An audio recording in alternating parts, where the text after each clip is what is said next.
Салам алейкум. Майрамыңыздар менен. Кыргызда ушул сөз аябай көп айтылат. Анткени кыргыз элинде, мамлекетибизде майрамдар аябай көп. Майрамдоо дегенде эле эмнегедир оюн зоокту, ырдашты, чорлошту, шапар тебишти түшүнөбүз. Бирок майрамдын мааниси такыр башкача. Залкар даанышман инсандардын бири айткан экен: "Мен үчүн майрам бул күнөө кылбай өткөзгөн күн" деп. Ошон үчүн бизди жараткан күнөөдөн сактасын. Күнөө деген ушундай нерсе жүрөктү кыжылат кылат. Күнөө деген ушундай нерсе ызатыңды, аброюңду тебелейт. Күнөө деген ушундай нерсе ортодогу ишенимди, сый-урматты кетирет. Күнөө деген ушундай нерсе акыреттеги азапка себеп болот. Бир адам айтыптыр: "Менин напсим мени күнөөгө түртүп атат. Ошон үчүн күнөө кыла берейин" деп бир залкар алымдардын биринен сураган экен. Адамды кылба десең кылат, кыл десең кылбайт. Адамдын напсисине буйрук аябай оор келет. Ошон үчүн даанышман алым аны күнөө кылба деп айткан эмес экен. Ага айтыптыр: "Макул, күнөө кылсаң кыл, бирок 5 шарт менен. Биринчиси, жараткан көрбөй турган жерге барып күнөө кыл" деген экен. Жараткан көрбөй турганда жер болчу беле десе, жараткандын көзүнчө күнөө кылгандан уялбайсыңбы деген экен.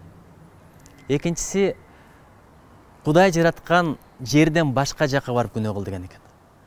Кудай жараткан жерден башкада жер барбы, ошондой да болчу беле десе, ушуну билип туруп кантип күнөө кылгандан уялбайсың деген экен. Үчүнчүсү, жараткан берген ырыскыны жебе деген экен.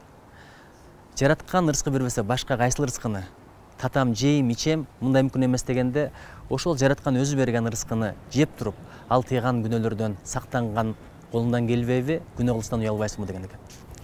Төртүнчү талабым, төртүнчү шартым: кийин сурак болгондо ушул күнөөнү кылган жокмун деп танып кеткенге көзүң жетсе, күнөө кыла бер деген экен. Ал да мүмкүн эмес, анткени жараткандын алдында эч ким тана албайт. Бешинчиси, эгерде күнөө себеп болуп, тозок өкүм болуп, анан периштелер колуңдан шүйрөп баратканда, колуңду тартып алып качып кеткен күчүң жетсе, анда күнөө кыла бер деген экен. Бул да колумдан келбейт деп айткан экен.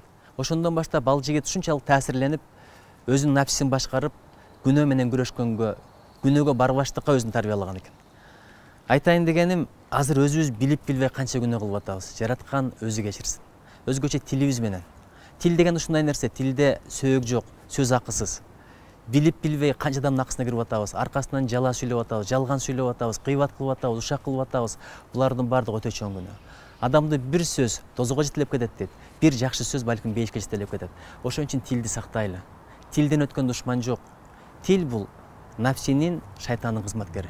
Өзгөчө азыркы интернет заманында, социалдык тармактарда бирибиздин көңүлүбүзчө көрүп атабыз. Бирибиздин аркабыздан сүйлөп атабыз, бирибиздин акыбызга кирип атабыз, бирибиздин ден соолугубузга өтө терс таасирлер тийгизип атабыз. Ошон үчүн ушул Рамазан күндөрү деги эле жашообузда тилди сактаганга үйрөнөлү. Ким эгерде тилин сактаса, анын дени сак болот, анын ыйманы саламат болот, анын ызаты, аброю саламатта болот.